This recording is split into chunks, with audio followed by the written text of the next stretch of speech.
হিন্দু ধর্মের যে দেবতাকে সারা বিশ্ববাসী এক ঝলকে চিনতে পারে তিনি গণপতি। হাতের মতো মাথা, কুলোর মতো কান, মূলোর মতো দাঁত, লম্বা পেট, কিন্তু ইঁদুর বাহন। গণেশ যেন অজস্র বিচ্ছিন্ন তত্ত্বের এক সমবায়, যেন অনেক অমিলের মধ্যে ঐক্য। গণের ঈশও, তাই তিনি গণেশ। শাস্ত্র বলছে গণা সমূহ বাচকাহ, অর্থাৎ সমষ্টি মাত্রেই গণ। আর এই গণকে যেন নেতৃত্ব দিয়ে থাকেন তিনিই গণপতি। কারণ এই সংসারে দুই প্রকার তত্ত্ব আছে। এক, যা সমূহবাচক, মাস। আর দুই, যা সেই সমূহের মধ্যে বিশিষ্ট, ইন্ডিভিজুয়াল। আর এই মাসের মধ্যে যিনি ইন্ডিভিজুয়াল তিনিই হলেন গণপতি, গণকে নেতৃত্ব দানকারী। হিন্দু ধর্মে এই গণপতির অজস্র লীলা, অজস্র মূর্তি ও বিভিন্ন উপাসনা পদ্ধতি পাওয়া যায়।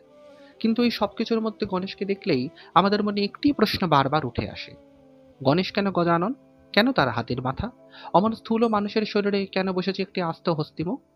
এই প্রশ্ন শুধু আমরা করিনি, করেছে ঋষিমুনি থেকে দেবতারা। আর সেই প্রশ্নের উত্তর দিতে বারে বারেই অবতারণা করা হয়েছে গণেশের হাতের মুখ হবার নানান গল্প।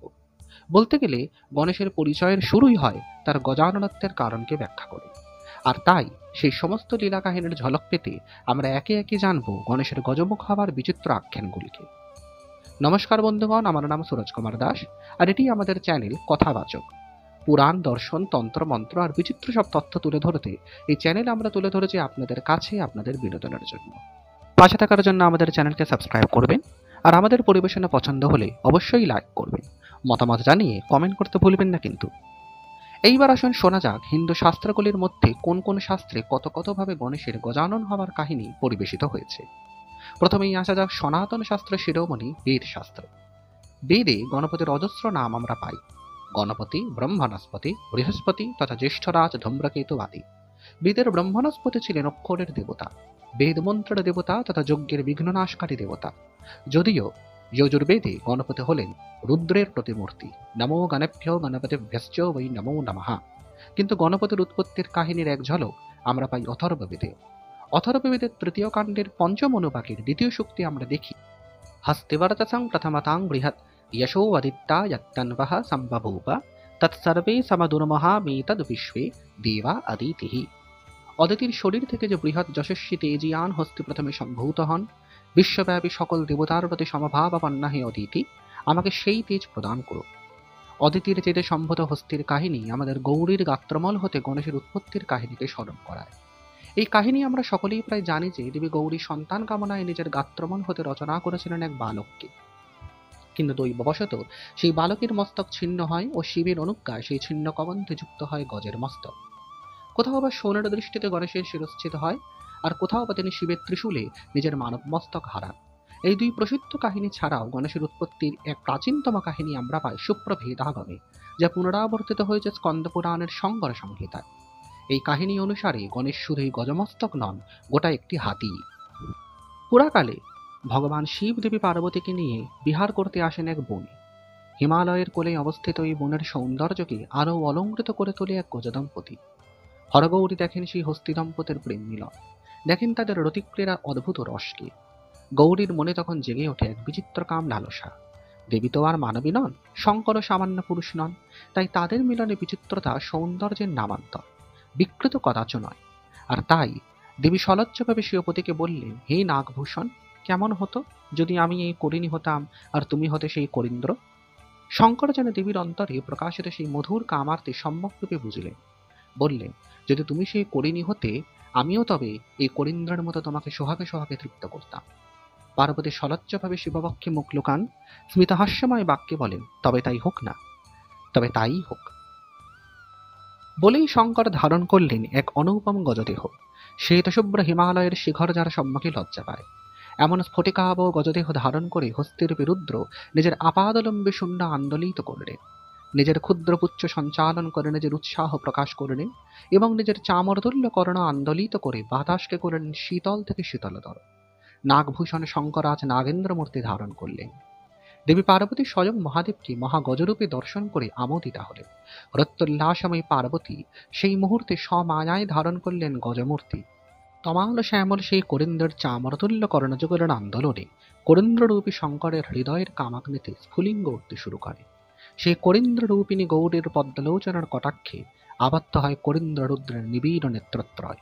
সেই করিন্দ্র গৌরীর আপাদলম্বে শুণ্ডে নিজের শুণ্ড স্থাপন করে পশুবৎ বিহার করা শুরু করলেন করিন্দ্র মহাদেব। করিন্দ্রেশ্বরী গৌরীকে স্বীয় দেহভার নিষ্পিষ্ট করে গজৌবম সম্প্রজ্ঞাতে মিলিত হলেন করিন্দ্রেশ্বর মহাদেব।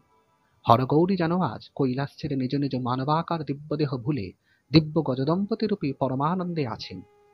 তারা যেন গজ অপেক্ষা গজতরা। আর এই দিব্য গজমিলনের ফলে করিন্দ্র পার্বতী হলেন গর্ভবতী।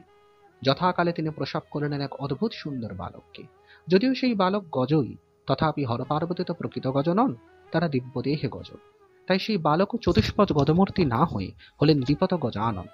তার অঙ্গে শ্বেতাভ শঙ্করের শুক্লবর্ণ মিশে গেছে শ্যামলা গৌরীর শ্যামবর্ণে, ফলে তিনি হয়েছেন ধূসর। পার্বতী, যিনি করিন্দ্ররূপে এই গজবালককে জন্ম দিয়েছেন, তিনি মাতৃত্ব রসে পূর্ণ হয়ে সেই বালককে স্তন্যদান করতে ধারণ করলেন গজাননা গৌরী মূর্তি। শঙ্কর গজানন দ্বিপদ মূর্তিতে নিজের হস্তচতুষ্টয় পরশমৃগ বরাভয়ে ধারণ করে বামাঙ্কে গজাননা গৌরীকে এবং দক্ষিণাঙ্গে গজবালককে তুলে নিয়ে বটমূলে সমাসীন হলেন। ত্রিলোকের দেবতারা এই দৃশ্য দেখে আমোদিত। তারা তো হরপার্বতীর এই দিব্যলীলাকে শুরু থেকে প্রত্যক্ষ করছিলেন। লুকিয়ে লুকিয়ে আস্বাদ করেছিলেন গজরূপী হরপার্বতীর মিলন সুধাকে। জয় জয়ধ্বনি তুলেই তারা আগমন করলেন হিমালয়ের সেই বনে। গজমুখী হরপার্বতীর পুত্র ও গজমুখ বালক, এই বিচিত্র দিব্য শিব পরিবারের স্তুতিতে তারা মুখরিত হলেন। দেবতারা প্রসন্ন হয়ে সেই সদ্যজাত গজবালককে প্রদান করলেন নানাবিধ উপহার। বরুণ দিলেন পাশাযুধ, বায়ু দিলেন অঙ্কুশ, কাল দিলেন পরশু, অনন্ত দিলেন নাগযজ্ঞ পবিত, শিব দিলেন নিজের রুদ্রগণের উপর আধিপত্য। গজমুখ বালক হলেন রুদ্রগণের গণপতি, আর দেবী দিলেন তার বুক ভরা ভালোবাসা আর তার প্রিয় খাদ্যরূপী মোদক। কিন্তু দেবীর মনে প্রশ্ন জাগল, হে দেবাদিদেব, তোমার রূপের তুল্য সংসারে আর দ্বিতীয় কে আছে? আমার সমানাই বা রূপবতী এই সংসারে আর কে আছে? তথাপি আমাদের মধ্যে এমন পশুভাবের উদয় হলো কেন যে আমরা গজশরীরে মিলিত হয়ে এমন গজমুখকে পুত্ররূপে পেলাম? শঙ্কর বললেন, হে দেবী, অধুনা এক দুর্দণ্ড প্রতাপ পশুতুল্য অসুর এই ত্রিলোককে নানাভাবে বিঘ্নিত করছে। তার নাম গজমুখাসুর। সে মহিষাসুরের পুত্র, যাকে তুমি পুরাকল্পে দুর্গারূপে নিধন করেছিলে। আর তাই মহিষপুত্র গজমুখাসুর প্রতিশোধ আকাঙ্ক্ষায় এখন ত্রিলোকে ত্রাসোৎপাদন করছে। এই অসুরকে বধ করতে পারে একমাত্র তারই মতো কোনো গজানন। এই বরই সে লাভ করেছে ব্রহ্মার কাছ থেকে। অপরদিকে মত্তহস্তির সমান বিঘ্ননাশীকে দমন করতে দেবরাজ ইন্দ্র একদা ব্রহ্মার কাছে প্রার্থনা করেছিলেন এমন এক দেবতার জন্য, যিনি সর্ববিঘ্ন নাশ করবেন। ব্রহ্মা তখন বর দিয়েছিলেন যে আমাদের পুত্রই হবে সর্ববিঘ্ন বিনাশক। আর তাই হে পার্বতী, ত্রিলোকের উদ্ধার কল্পে, ত্রিবিধ বিঘ্নের শান্তি কল্পে তথা দুরাচারিতের সংহার কল্পে আমাদের দুর্দণ্ড প্রতাপে পুত্র জন্ম নিয়েছে। এই গজের সমান বলশালী, বৃহস্পতি সমান বুদ্ধিমান, বেদে যাকে ওঙ্কার বলে, সেই তিনিই আজ আমাদের পুত্র হয়েছে। প্রণব ভিন্ন যেমন বেদ মন্ত্র উচ্চারিত হয় না, তেমনি আমাদের এই পুত্র ভিন্ন ত্রিলোকের কোনো কার্য হবে না। এই কার্যসিদ্ধিদাতা ভবিষ্যতে এই গজমুখাদি বহু অসুর সংহার করবে। পার্বতী এই শিববাক্যে অতিশয় তুষ্ট হয়ে নিজের পুত্রকে বারংবার চুম্বন করলেন। যথাকালে নিজ নিজ হস্তিরূপ ত্যাগ করে হরগৌরী কৈলাসে নিয়ে আসেন নিজেদের সেই দ্বিপদ গজবালক গণেশকে। কালে সেই বালক বয়প্রাপ্ত হলে ব্রহ্মার দুই কন্যা সিদ্ধি ও বুদ্ধিকে বিবাহ করে এবং গজমুখাসুরকে সংহার করে স্থাপন করেন সদ্ধর্মে। আর আজও সেই গজমুখী বালক আমাদের ইচ্ছা পূরণার্থে হয়েছে বিঘ্নধ্বান্তকারী মার্তণ্ড সমান। এই কাহিনী ছাড়াও গণপতির গজাননত্বের আরেক কাহিনী জুড়ে আছে দুর্গার গজসংহার লীলা। বিনায়ক তন্ত্রে বলা হচ্ছে, কোনো এক কালে এক গণেশ ভক্ত তপস্বিনী অরণ্য মাঝে হাতি পুষতেন। মৃত্যুকালে তিনি হস্তি দর্শন করেই মৃত্যুবরণ করেছিলেন বলে পরজন্মে তিনি হস্তিনী হয়ে জন্মগ্রহণ করেন। কিন্তু হস্তিজনিতে জন্ম নিয়ে সেই তপস্বিনী পশুবুদ্ধি ও পূর্ব জন্মার্জিত যোগ বুদ্ধির দ্বন্দ্বে প্রায় উন্মাদ হতে শুরু করেন। একদা তিনি বিন্ধ্যাচলে তপস্যারত দুর্গাকে দর্শন করে মনে মনে এই ভাবনা করেন যে এই দেবী সাক্ষাৎ জগদম্বা, এর হাতে মৃত্যুবরণ করলে আমি নিশ্চয়ই আমার ইষ্টকে প্রাপ্ত হব। এইরূপ ভাবনা করে সেই তপস্বিনী হস্তিনী সবেগে ধাবিতা হন বিন্ধ্যবাসিনী দুর্গার নিকটে। তপবিঘ্নে উপস্থিত হলে দুর্গা তৎক্ষণাৎ নিজের খড়গ নিয়ে সেই তপস্বিনী হস্তিনীর শিরশ্ছেদ করেন। কিন্তু আশ্চর্যভাবে দুর্গা দেখেন যে সেই হস্তিনীর দেহ ভেদ করে জ্যোতি বেরিয়ে আসে এবং সেই জ্যোতির্ময়কে বিমানে করে নিয়ে যান গজমুখ গণেশ পার্শ্বদেরা। এই দৃশ্য দেখে অভিভূতা দুর্গা সেই ছিন্ন গজমণ্ড নিয়ে আসেন নিজের সঙ্গে নিজের গৃহমন্দিরে। দুর্গা নিত্য সেই গজমণ্ডেই করতেন আরাধনা, হয়তো পাপের প্রায়শ্চিত্ত, অথবা হয়তো তিনি জানতেন সেই গণপতির কথা, যিনি বেদমতে গজব্রহ্ম। কালান্তরে দেবী দুর্গা ভগবান শিবের সঙ্গে বিবাহ করেন এবং সন্তান প্রাপ্তির ইচ্ছায় তিনি নিজের গাত্রমল হতে এক সন্তানকে জন্ম দেন। তখন সকল দেবতারা সেই দুর্গাপুত্রের দর্শনে আগমন করে। একমাত্র গ্রহরাজ শনৈশ্চর সেই আগমনে আগত হইও দুর্গাপুত্রকে দেখতে অসম্মত হন। দুর্গা এতে কুপিতা হলে, অপমানিতা হলে শনি বলেন, হে দেবী, তুমি কি জানো না আমি পত্নীর অভিশাপে কুদৃষ্টিময় হয়েছি? ঋতুকালে পত্নীকে ভালো না বেশি আমি ধ্যান ধারণায় লীন ছিলাম। আমার স্ত্রীর প্রতি সুদৃষ্টি প্রদান করিনি বলে আমার পত্নী আমাকে কুদৃষ্টির অভিশাপ দিয়েছেন। তাই আমাকে এই পুত্র দর্শনে বাধ্য করো না। কিন্তু দুর্গা অজিত করে, আমার সম্মুখে অশুভ আর কি হবে? তুমি আমার পুত্রকে দর্শন করে আশীর্বাদ করো। দুর্গা স্বীয়দম্বরভাবে মোহগ্রস্ত হয়ে ভবিতব্যকে অবজ্ঞা করে। শনিও বাধ্য হয়ে দুর্গাপুত্রকে দর্শন করে। ফলে তৎক্ষণাৎ সেই দুর্গাপুত্রের মুণ্ডচ্ছেদিত হয়ে ভূপতিত হয়। দুর্গা হাহাকার করে ওঠেন। সমস্ত দেবতারা মর্মাহত হয়ে আর্তনাদে পূরিত করেন কৈলাসকে। একমাত্র নিশ্চল ছিলেন মহাদেব শিব। দুর্গা তখন ক্রুদ্ধা হয়ে শনিকে বধ করতে ছোটেন, এই বলে যে, রে দুর্মতি, তুই ষড়যন্ত্র করে আমার পুত্রকে বধ করেছিস, আজ তোকেই আমি বধ করব। তখন ভগবান শিব দেবী দুর্গাকে ক্ষান্ত করে বলেন, হে মহামায়া দুর্গা, সদ্য মাতৃত্বের মোহে তুমি নিজে আবদ্ধ হয়েছ, আর তাই তো ভুলে গেছো যে বেদে তোমার পুত্র সদৈব হস্তিভোগ হবেন বলেই প্রতিপাদিত হয়েছে। যাও, তোমার গৃহমন্দির সংরক্ষিত সেই হস্তিনীর মুণ্ড নিয়ে এসো। সেই হস্তিনী একদা বেদ প্রতিপাদ্য ব্রহ্মণস্পতি গণপতির পরম ভক্ত ছিলেন। আজ তিনি গণেশের দিব্যধাম প্রাপ্ত হলেও তার মস্তক ধন্য হবে বলে অপেক্ষায় রত। গণপতি ভক্তাধীন ভগবান, তাই স্থূলরূপে তিনি আবির্ভূত হলে ভক্তের সংস্পর্শেই আগত হন। তিনি শরীর নিয়েছেন তোমার গাত্রমালকে আশ্রয় করে, আর নিজের মস্তক রূপে সেই তার ভক্ত তপস্বীর মস্তকে গ্রহণ করবে। ভক্তিতেই ভগবান দেহপান হন। এই তত্ত্ব প্রতিষ্ঠা করতেই গণপতি ভক্তকে আশ্রয় করে প্রকাশিত হবেন। আর তাই তুমি সেই হস্তিনীর মুণ্ডই এই বালকের মস্তকে যোজনা করো, এ প্রাণ ফিরে পাবে, এ হয়ে উঠবে পরব্রহ্ম গণপতি। এই বাক্যে প্রবোদিতা হয়ে দুর্গা তৎক্ষণাৎ সেই হস্তিনীর মুণ্ড নিয়ে এসে নিজের সদ্যমৃত সদ্যজাতের কবন্ধে যোজনা করে, আর তখনই সেই বালক নরদেহে দিব্য গজমস্তক ধারণ করে পুনর্জীবিত হয়ে ওঠে। বিনায়ক তন্ত্রের এই কাহিনী ব্রহ্মবৈবর্ত পুরাণের গণেশ জন্ম কথারই এক ভিন্ন সংস্করণ। যদিও ঐতিহাসিক দিক থেকে এই কাহিনীর গুরুত্ব অধিক। ইতিহাস মতে গণেশ উপাসনার সূচনায় ঘটে হস্তি উপাসনাকে কেন্দ্র করে। হস্তি উপাসক সম্প্রদায়ের আরাধ্য হস্তি দেবতায় ক্রমশ রুদ্রোপাসকদের হাত ধরে গণেশ উপাসনায় রূপান্তরিত হতে শুরু করে। হস্তিমন্ডের উপাসনা আজও নেপালে, আসাম তথা ভুটানে প্রসিদ্ধ। গণেশের গজমুখ এই অরণ্যজাত হস্তি উপাসনার প্রতীক, আর গণেশের নরদেহ বৈদিক সংস্কৃতির প্রতীক। এই বেদ ও বন্য সংস্কৃতির মেলবন্ধনে যে আগমোক্ত গণপতির উপাসনার সূচনা হয়, তারই উত্তরসূরি আজকের গাণপত্য সম্প্রদায়।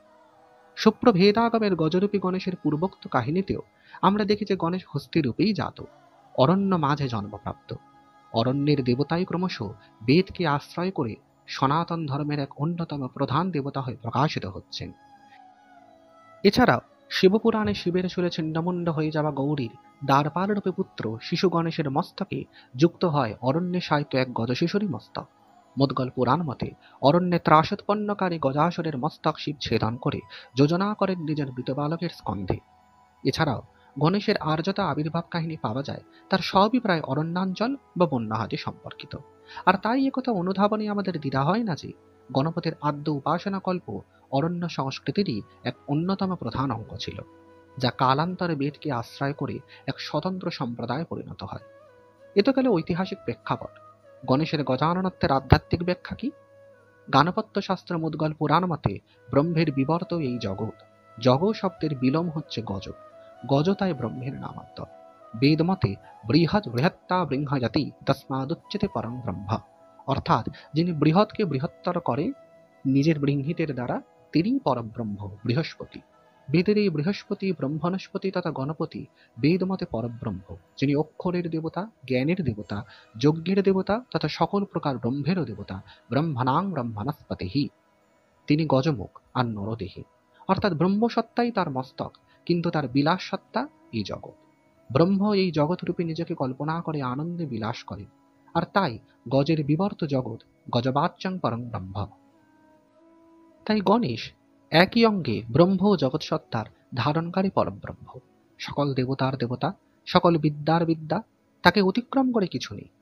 গাণপত্যবান এই তত্ত্বে বিশ্বাস রেখে গণেশ কেন্দ্রিক এক সম্প্রদায় রচনা করেছেন, যার মুখ্য প্রবক্তা ছিলেন গণক ঋষি, যাকে মতঙ্গ ঋষিও বলা হয়। এই সম্প্রদায় আজও স্বমহিমায় সুচর্চিত হচ্ছে নেপাল, ভুটান, আসাম, গুজরাট, রাজস্থান, বারাণসী, মহারাষ্ট্র, এমনকি বঙ্গদেশের বেশ কিছু প্রান্তে। ভগবান গণপতি এবং তার নিজস্ব উপাসক এই সম্প্রদায় গাণপত্যদের নিয়ে আরও বহু কথা বলার আছে। যেমন ভগবান গণেশ কেন মুশিক বাহন, কেন তিনি লম্বোদর, তার পত্নী কারা, তার বিবাহ হয় কিভাবে, তার সন্তান সন্ততি নিয়ে কি বলছে শাস্ত্র, আর তিনি কোন কোন অসুর বধ করেছেন, তার অজস্র লীলামূর্তি আর তাদের গল্প, তত্ত্ব এবং ইতিহাস নিয়ে বহু কথা বলার আছে। আমরা চেষ্টা করব এই চ্যানেলের মাধ্যমে একে একে এই সব তত্ত্ব, তথ্য ও লীলা আপনাদের কাছে তুলে ধরার। কেমন লাগলো আজকের এই পর্ব? অবশ্যই জানিয়ে নিচে কমেন্ট করবেন, এবং আপনারা ঠিক কি বিষয় শুনতে আগ্রহী সেটিও আমাদের জানাবেন। আমরা সেই বিষয়টিকেও আমাদের সাধ্যমতো স্পর্শ করার চেষ্টা করব। থাকবেন আমাদের সঙ্গে। আপাতত আজ এইখানেই ইতি টানলাম। জয় গণেশ।